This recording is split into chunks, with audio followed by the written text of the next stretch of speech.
할렐루야, 주은총 목사와 함께하는 영성 산책 시간입니다. 어저께 예수를 깊이 생각하라 라는 것을 올렸지만 새벽에 가서 다시 한번 5시간 이상 무릎을 꿇고 기도를 하고 예배를 드린 후 다시 녹음을 합니다. 늘 온화한 웃음으로 다정하게 성도들을 대하시는 분, 항상 그림자처럼 목사님 곁을 지키시는 어느 장로님의 간증입니다. 예수를 만나기 전 저는 정말 세상 말로 개차반 인생이었습니다. 술, 담배, 쾌락 등 세상에 치에 살고 있었죠. 세상이 너무 좋았습니다. 물론 변변한 직업도 없었죠. 당연히 결혼 생활은 엉망이었고요. 결혼한 지 10년쯤 되었을 때 아내는 심한 스트레스를 얻어서 갖가지 병을 얻게 되었습니다. 아내의 상태가 얼마나 심각한지 밥도 해먹지 말라는 의사의 권고를 받게 되었죠. 그제서야 아내가 처음으로 불쌍하다는 생각이 들었습니다. 지지리도 복도 없지. 왜 하필이면 나 같은 사람한테 시집을 와서 저렇게 고생만 하다가 병까지 얻었나 하는 생각을 하니 측은하고 불쌍했습니다. 돈도 없어서 병원에 갈 수도 없고 저대로 죽어야 되나 생각하니 나 자신이 너무도 비참했죠. 그런데 바로 그때 제 귀에 들려온 소리가 있었습니다. 예수 믿으면 천국은 물론 병도 고쳐준다는 것이었죠. 예수 믿으라면 웃기지 마 라고 얘기했던 저였지만 병을 고쳐준다는 말에 귀가 번쩍 뛰었습니다. 그래, 내 아내의 병을 예수님이 고쳐주신다면 한번 믿어보지 하고 비로소 주님을 영접하게 되었죠. 그리고 제가 다니던 개척교회 성도들과 3일 작정 예배를 마친 날 밤 기도원으로 가라 라는 꿈을 꾸었죠. 전도하신 분께 말씀을 드렸더니 무척 기뻐하시면서 하나님의 응답이니 당장 올라갑시다 하더군요. 그때만 해도 추적 60분이라는 TV 프로그램에서 기도원은 사람을 감금시켜 놓고 병을 고친다며 병자를 때린다는 좋지 않은 인상으로 비춰질 때였죠. 그러나 병든 아내를 기필코 고쳐야 된다는 일념으로 아내를 부축하고 오살리 기도원에 가게 되었습니다. 그런데 이게 웬일이에요? 예배 시간에 갑자기 아내는 방성대곡을 하면서 아버지 라고 부르는 게 아니겠어요? 그러더니 입에서 갑자기 이상한 소리를 하면서 내면서 자기 두 손으로 머리부터 온몸을 두드리는 걸 보고 이제 정신마저 미쳐가나 보다 참으로 참담하고 황당했습니다. 그런데 갑자기 누군가 제 등을 때리는 거예요. 조금 있다 두 번째 때리면서 성산에 담배를 갖고 와서 어떻게 회개가 되냐 라는 거예요. 담배를 하루에 2갑을 필 때니 아내가 넘겨짚고 그러려니 했는데 3번째 때릴 때는 빨래 방망이로 내리치는 것처럼 너무 아파서 이것은 아내의 손이 아니야. 하나님께서 날 때리시는구나. 어떻게 담배를 갖고 온 걸 알까? 라는 생각이 들었습니다. 저는 곧바로 깊숙이 감추었던 담배 2갑을 꺼내 쓰레기통에 버리고 회개했죠. 그때 정말 하나님은 살아계시는구나 라는 체험을 뜨겁게 하게 되었습니다. 그 이후 좋아하던 세상 것들을 다 잘라버리고 신앙생활을 하게 되었죠. 하나님은 아내에게 사랑하는 내 딸아, 내가 널 얼마나 사랑하는 줄 아니? 라는 음성을 직접 들려주셨고 모든 병을 치료해 주셨습니다. 돌이켜보면 다 하나님의 은혜입니다. 며느리가 중병을 앓고 있다는 소식을 듣고 한약을 지오셨던 아버님께서 예수님이 병을 고쳐주셨다라고 얘기했더니 의아해하면서도 기뻐하셨죠. 그리고 어머니의 6개월 탈상을 한 달 앞두고 아버님께 예수 믿으면 제사 지내면 안 돼요 라고 말씀드렸더니 며느리가 병 고침 받은 것이 얼마나 기쁘셨던지 그런 거 걱정 마. 예수가 지내지 말라고 하면 지내지 마라 라고 하셨습니다. 하나님이 아버지의 마음을 움직여 주셨던 것이죠. 사촌들에게 예수 믿고 천국 가자 라고 하는데 갑자기 아내가 큰 소리를 쳤습니다. 무지개야, 하늘을 봐, 무지개야. 하늘 보니 무지개가 선명하게 나타난 것이었어요.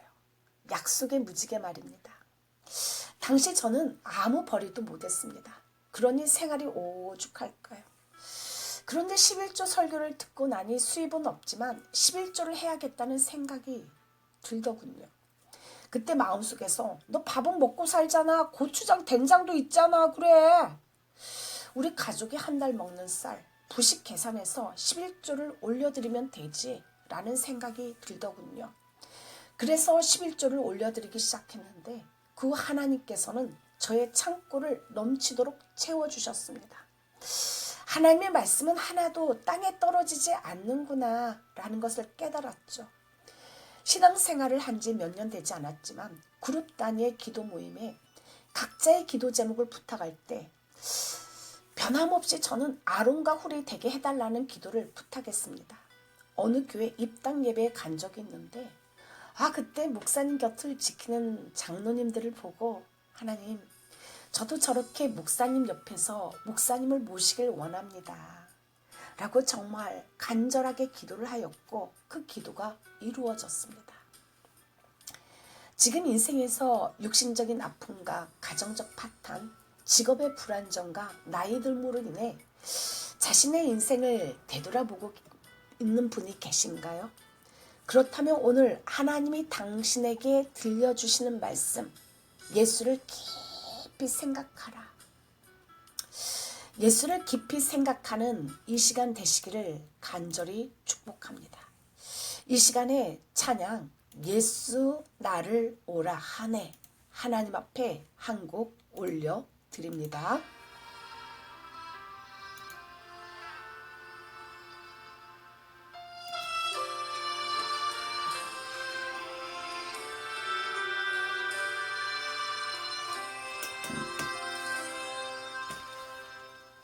예수 나를 오라 하네 예수 나를 오라 하네 어디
할렐루야.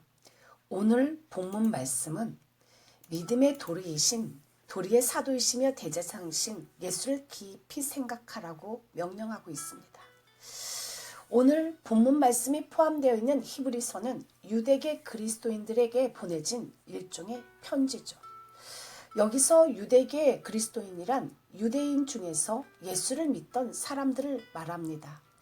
당시 유대계 그리스도인들은 두 가지 어려움이 생겼죠. 하나는 로마 정부가 유대계 그리스도인들에 대한 본격적인 박해를 시작했다는 점이죠. 당시 로마 정부는 유대인들을 싫어했고 미워했습니다. 게다가 기독교를 반대했죠. 이제 예수 믿는다고 이상한 눈으로 보고 때로는 체포하여 신문하고 때로는 가택수색, 재산 압수 등 예기치 않는 봉변을 당하게 되었습니다. 그 결과 생각 없이 예수를 믿던 사람들의 마음에 회의가 생기게 되고 신앙의 동요가 일기 시작해서 예수를 버리는 사람들이 생기기 시작했죠. 또 하나는 다른 유대인들로부터 비난과 무시를 당하게 됐다는 점입니다. 유대인들은 유대계 그리스도인들을 전통을 저버린 사람, 율법을 포기한 사람들이라고 저거 하고 손가락질했고 유대 공동체 내에 분열을 조장하고 공동체를 깨트리는 사람들이라고 맹비난을 했습니다. 유대계 그리스도인들은 이제 유대인들 사이에서 유대인으로 살아가기가 어렵게 된 것이죠. 그 결과 예수를 믿던 사람들이 믿음이 흔들리고 하나 둘씩 배교의 길을 걷게 되었습니다. 이러한 위태로운 상황 가운데 처한 유대계 그리스도인들에게 히브리서의 메시지는 예수를 깊이 생각하라는 것입니다. 원문을 보면 깊이 생각하라는 말은 카타노에이란 말을 썼죠. 이 말은 주목하다라는 뜻을 갖고 있죠. 골똘하게 생각하면서 바라보라는 말입니다. 결국 깊이 생각한다는 것은 어떤 사건의 의미를 찾아내는 것을 말하죠. 바로 나의 인생의 물음에 대한 하나님의 대답이죠. 이새의 아들 다윗은 소년 시절부터 여호와에 대한 강한 갈망과 믿음을 키웠습니다. 다윗은 여호와를 살아계신 하나님으로 알고 있었으며 하나님의 보호를 직접 체험했죠. 믿음과 여호와의 이름에 대한 사랑이 동기가 되어 다윗은 중무장을 한 블레셋의 거인 골리앗을 때려 죽였습니다. 그렇지만 다윗은 한번 성공했다고 자만하지 않았죠. 이제 자신은 무엇을 하든지 하나님께 결정을 내려야 될 때면 거듭 또 여호와께 묻고 또 물었습니다. 다윗은 계속해서 이렇게 기도했죠. 여호와여, 내게 당신의 길을 알려주시고 당신의 행로를 가르쳐 주십시오. 당신은 내 구원의 하나님이시니 내가 당신의 진리 안에서 걷게 하시고 나를 가르쳐 주십시오. 내가 온종일 당신에게 희망을 두었습니다. 스데반은 순교하면서조차 예수님을 깊이 생각했습니다. 예수님이 십자가에 못 박혀 돌아가시면서 하신 기도를 생각했죠. 그때 스데반도 죽으면서 원수들의 죄를 용서해 달라고 기도하면서 죽은 것입니다. 예수님을 깊이 생각할 때 하늘의 문이 열리고 하나님 우편에 서 계신 주님을 볼 수가 있었죠. 보라, 하늘이 열리고 인자가 하나님 우편에 서신 것을 보노라. 우리가 예수님을 깊이 생각하면 예수님으로 우리의 마음이 가득 차게 됩니다. 예수님을 깊이 생각하는 사람의 마음에는 주님의 평강이 있죠. 하나님의 즐거움과 하나님의 능력이 있습니다. 주님을 깊이 묵상한 다윗은 고백합니다. 다윗이 그를 가리켜 이르되 내가 항상 내 앞에 계신 주를 배웠으며 나로 요동하지 않게 하기 위하여 그가 내 우편에 계시도다. 그러므로 내 마음이 기뻐하였고 내 혀도 즐거워하였으며 육체도 희망에 거하리니 이는 내 영혼을 음부에 버리지 아니하시며 주의 거룩한 자로 썩음을 당하지 않게 하실 것이미로다. 주께서 생명의 길을 내게 보이셨으니 주 앞에서 내게 기쁨이 충만하게 하시리로다. 지금 이 시간에 하나님 앞에 찬양 한 곡 올려드립니다. 나의 갈망은 이라는 찬양입니다.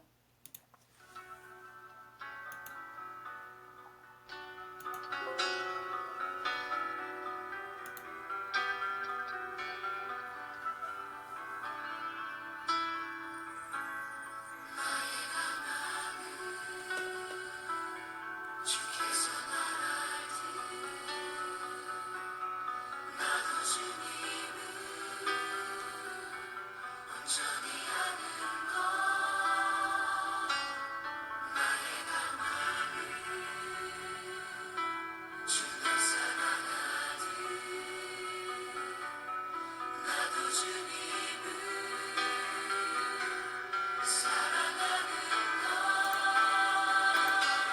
주님을 보게 하소서 주소서 알게 하소서 주님의 눈에 비춰진 아름다운 우리 주보는 너 주셨으니 주성상 나기 위하여 나의 모든 것을 주님께 드립니다. Lord, we want to know you. 주님 우리가 주님을 알기 원합니다.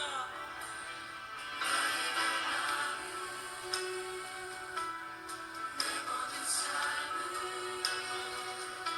사랑의 제사로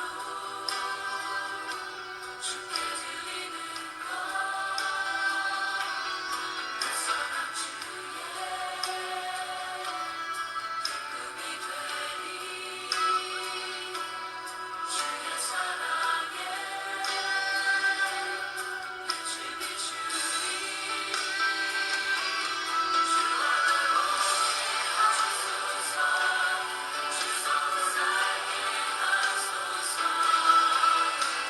주님의 눈에 비춰진 아름다운 우리 주보는 너 주셨으니 주상상 나기 위하여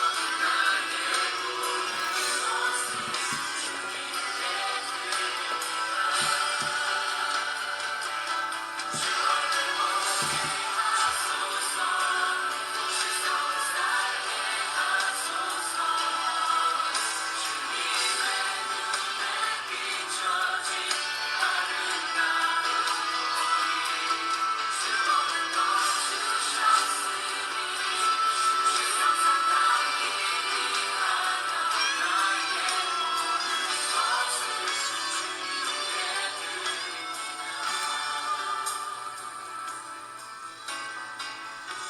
나의 갈망은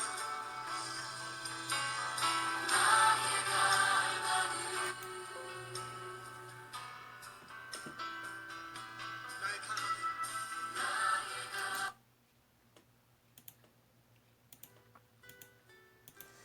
할렐루야. 당시 유대인들은 하나님께서 모세라는 위대한 사도를 자기들에게 보내신 하나님의 뜻을 율법을 통해 다 말씀하셨기 때문에 또 다른 사도는 필요 없다고 생각했습니다. 그러나 히브리서는 모세도 훌륭한 사도이지만 예수와 비교할 수는 없다고 말합니다. 왜냐하면 예수는 하나님의 아들이기 때문입니다. 누구를 대신 보내서 그 뜻을 전하다가 잘 안 되면 최후로 자기 아들을 보내 그 뜻을 전하는 것이 당시 중동 지방의 일반적인 상식이었습니다. 모세는 가장 어려운 시기에 태어나서 하나님의 특별한 섭리 가운데서 성장하였고 우여곡절을 거친 뒤에야 민족의 지도자로 세움을 입게 되었는데 우리가 아는 대로 그 길은 고난의 연속이었죠. 모세를 통해서 우리는 하나님의 일꾼과 관련된 몇 가지 사실을 발견하게 됩니다. 하나는 그들이 하나님에 의해서 선택된다는 사실이고 다른 하나는 그 길에 여러 가지 고난과 어려움이 따르게 된다는 것입니다. 따라서 주의 일꾼이 된 그리스도인들은 철저한 소명의식을 가지고 직무에 임해야 합니다. 모세는 주께서 전하도록 주신 계시만을 전달할 일꾼이었죠. 그는 아무것도 임의로 말할 수 없었으며 오직 하나님이 명하신 것만 가감없이 전달할 책임을 부여받았던 것입니다. 모세는 하나님께서 맡겨주신 일에 끝까지 충성하였죠. 사람들은 대개 공경이나 예기치 못한 어려움들에 직면하게 될 때 뒤로 물러서려는 경향을 가지고 있죠. 그렇지만 모세는 그 어떠한 경우에도 뒤로 물러서거나 타협을 시도한 적이 없습니다. 그는 오로지 한 길로만 쭉 달려갔죠. 그렇다면 모세의 능력이 어디에서 나왔을까요? 물론 하나님으로부터 왔죠. 그러나 하나님께서 모세에게 나타내신 능력은 곧 바로의 강팍함에서 비롯되었습니다. 당신 주위에 당신을 힘들게 하며 강팍해 하는 사람이 있는가요? 마음이 강팍하다는 것은 교만하다는 뜻과 고집이 세고 남의 의사를 전혀 무시한다는 뜻을 내포하고 있습니다. 그런데 사람들의 그 고집의 센가 강팍함에서 오히려 하나님의 능력이 제대로 나왔습니다. 성경 출애굽기 10장 1절과 2절 큰 소리로 다 같이 읽습니다.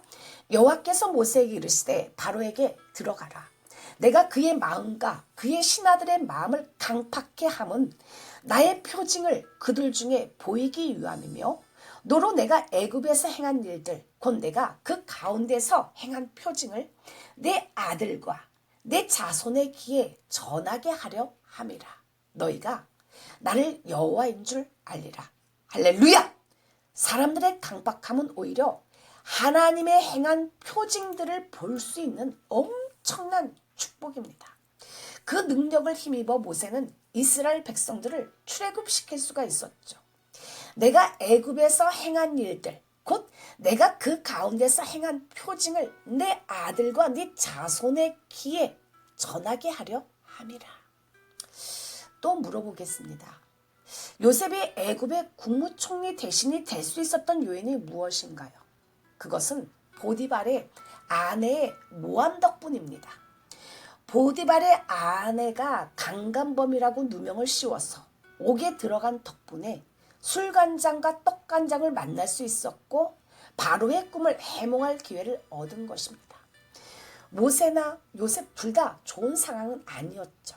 그러나 그 상황이 전화유복의 기회를 만들었습니다. 어떻게 해요? 그 상황을 덕분에 라고 삼았기 때문입니다.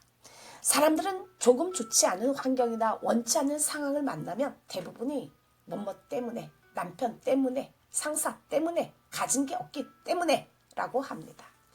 이는 원망하는 것이고 핑계대는 것이죠. 그러나 하늘의 사람들의 태도는 좀 다르죠. 같은 조건, 같은 상황, 같은 명령을 받은 가나안 지파 대표 12명 중에서 그중 10명은 성읍이 견고하기 때문에 대장부 안악자손 때문에 그곳에 들어갈 수 없다라고 단정지었습니다.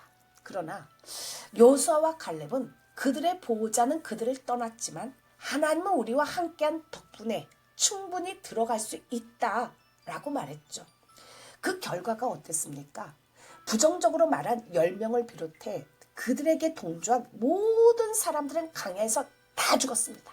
그렇지만 여호수아와 갈렙은 가나안 땅에 들어갔죠.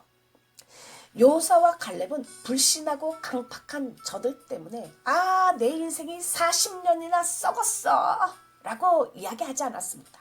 오히려 내 나이 85세이지만 그때나 지금이나 믿음은 변함이 없습니다. 이 산지를 내게 주옵소서 하고 가장 좋은 헤브론 땅을 가지고 갔죠.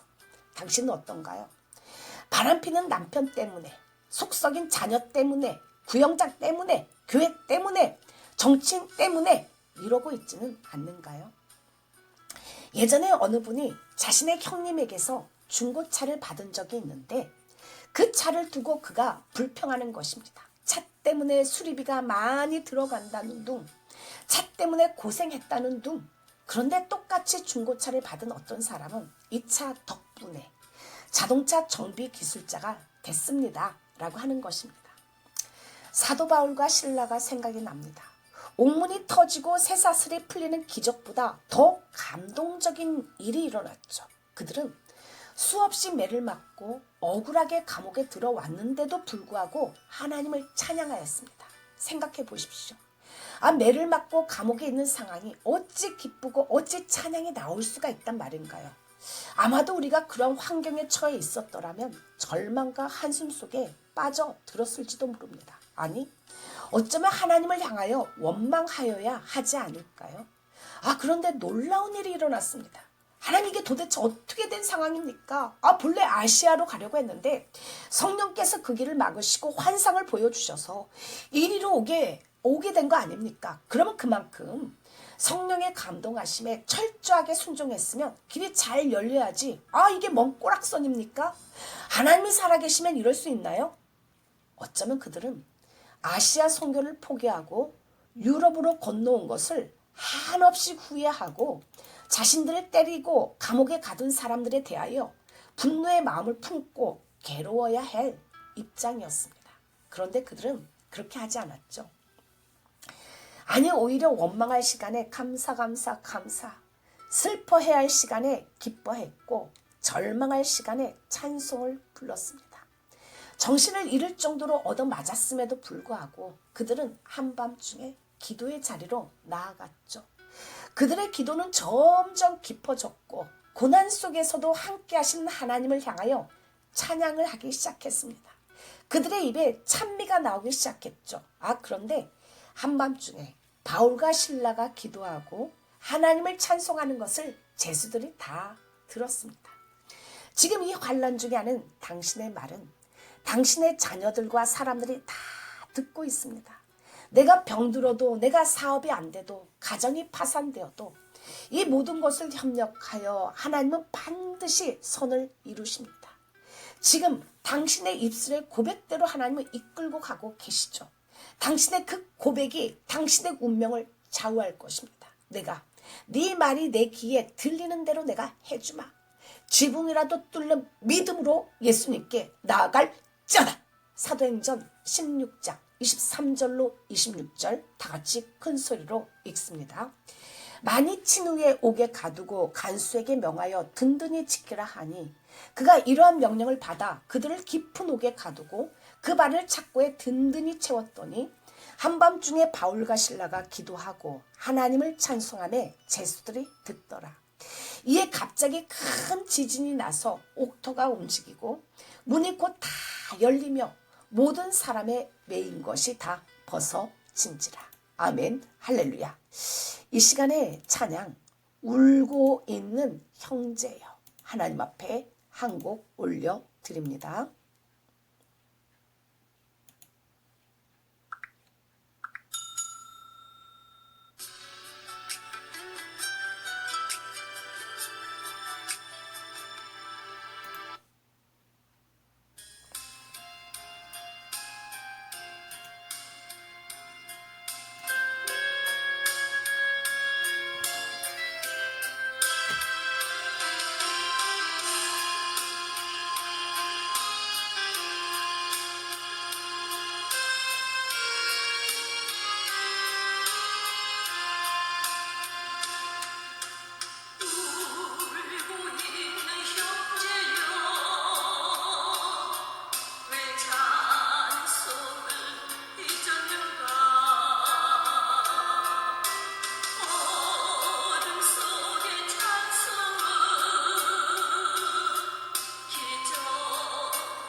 할렐루야.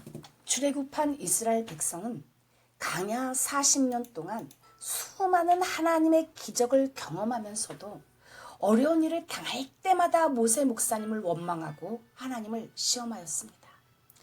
하나님은 결코 만홀의 여기심을 받지 않으시죠.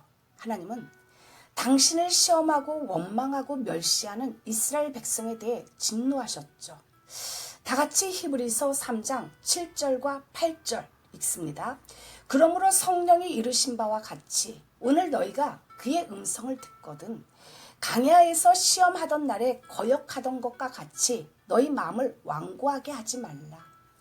하나님께 대하여 이렇게 강팍한 마음을 갖게 되면 하나님은 오래 참으시면서 여러 차례 경고를 하시지만 그대로 계속 강팍한 마음을 버리지 않을 때는 진노하시고 가차없는 심판을 내리십니다.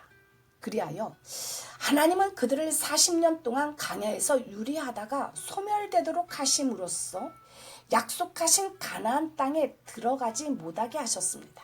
그리고 아말렉 사람과 가나안 사람들로 하여금 이스라엘을 치게 하셨죠. 이스라엘 사람의 시험과 멸시와 원망에 대하여 하나님은 오래 참으셨으나 그래도 그들이 강팍한 마음을 버리지 아니하므로 마침내 멸절케 하셨던 것입니다. 히브리서 3장 9절로 11절 다 같이 읽습니다. 그러므로 너희 열조가 나를 시험하여 증험하고 40년 동안 나의 행사를 보았느니라. 그러므로 내가 이 세대에게 노하여 이르기를 그들이 항상 마음이 미혹되어 내 길을 알지 못하는도다 하였고 내가 노하여 맹세한 바와 같이 그들은 내 안식에 들어오지 못하리라 하였다 하였느니라. 사단은 천하를 미혹하는 자로서 거짓의 아비이며 삼킬 자를 항상 찾습니다. 사단은 강명한 천사로 가장하고 인간의 마음속에 의심을 갖게 만들고 하나님의 말씀을 믿지 못하도록 빼앗아가죠. 그리고 하나님께 불순종하도록 유도합니다. 마침내 인간을 파멸에 이르도록 하죠. 사단에게 미혹된 자들은 하나님의 길을 알지 못합니다. 사단은 하나님의 말씀을 혼미케 하여 하나님의 뜻을 알지 못하도록 방해하죠. 이스라엘은 사단에게 미혹됨으로써 가나안으로 인도하는 하나님의 길을 알지 못했습니다. 우리가 시작할 때 확신한 것을 끝까지 견고히 잡고 있으면 그리스도와 함께 참여한 자가 되리라. 그리스도의 능력과 생명에 참여한 자가 됩니다. 예수 외에 누구를 더 알기 원하겠으며 예수 외에 무엇을 더 원하겠습니까? 누가 나를 예수 그리스도의 사랑에게서 떼어놓을 수 있을까요? 환난이나 공고나 핍박이나 기근이나 적신이나 위험이나 칼이라 절대로 그럴 수 없습니다. 예수 그리스도는 능력의 부와 지혜와 힘과 존귀와 영광과 찬송을 받으시기에 합당하신 분입니다. 그분은 창조주요 전능자시며 구원자시죠. 그런 분을 무엇과 바꾸겠습니까? 거기 있었는가 그때 주가 그 십자가에 달릴 때 거기 너 있었는가? 이 찬송은 오랫동안 미국의 흑인 노예들이 부르던 연가로 원래 제목은 제이콥의 노래입니다. 아프리카에서 끌려온 제이콥이라는 노예가 이집트에서 온 기독교인을 만나 예수님을 알게 되고 십자가를 통한 구원을 알게 되었습니다. 제이콥이 힘든 노동을 할 때나 고통스러운 일을 당할 때 혼자 흥얼거리고 했던 노래가 바로 이 곡이죠. 이 연가를 부르면 고통을 참을 수가 있고 향수를 달랠 수 있다고 하여 노예들 사이에 급속도로 퍼졌으며 이후로 많은 이들이 부르게 되었습니다. 가장 힘들 때 골고다 언덕을 생각하라. 가장 어려울 때 십자가를 생각하라. 가장 외로울 때 십자가에 달린 예수를 생각하라. 거기 너 있었는가? 그때 주가 십자가에 달릴 때 거기 너 있었는가? 그때 주가 그 나무에 달릴 때 거기 너 있었는가? 그때 해가 그 밝은 빛을 잃을 때 거기 너 있었는가? 그때 주를 그 무덤 속에 누일 때 거기 너 있었는가? 그때 주가 그 무덤에서 나올 때 예수를 깊이 생각하는 사람은 생각이 단순합니다. 하나님이 시키신 것만 하죠. 예수를 깊이 생각하는 사람은 새 힘을 얻고 그 심령이 천국을 이룹니다. 하늘이 주는 힘으로 환난을 이겨내고 시험을 이겨내고 핍박을 이겨냅니다. 주 예수 그리스도를 깊이 생각함으로 새 힘을 받아 날마다 하나님의 인생의 발자취가 되기를 축복합니다. 걸어가도 앉아도 일을 해도 쉬어도 깨어도 예수 그리스도를 깊이 생각하십시오. 예수를 깊이 생각하며 예수를 끝까지 굳게 잡고 있으면 우리는 하나님의 집입니다. 하나님이 우리 인생의 집을 지으십니다. 예수를 끝까지 견고히 잡고 있으면 그리스도와 함께 그리스도의 능력과 생명에 참여한 자가 됩니다. 그리스도는 하나님의 집을 맡은 아들로서 그와 같이 하셨으니 우리가 소망의 확신과 자랑을 끝까지 굳게 잡고 있으면 우리는 그의 집이라.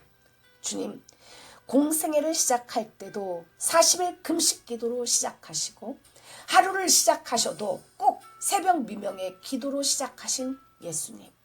예수님을 따라 습관을 쫓아 기도의 삶을 살아가게 하소서. 또한 예수를 깊이 생각하게 하시어 성령이 시작할 때 확신한 것을 끝까지 견고히 잡고 예수 그리스도와 함께 참여한 자가 되게 하소서. 예수 이름으로 기도를 올려드립니다. 아멘. 이 시간에 마지막으로 거기 너 있었는가 그때 하나님 앞에 올려드립니다.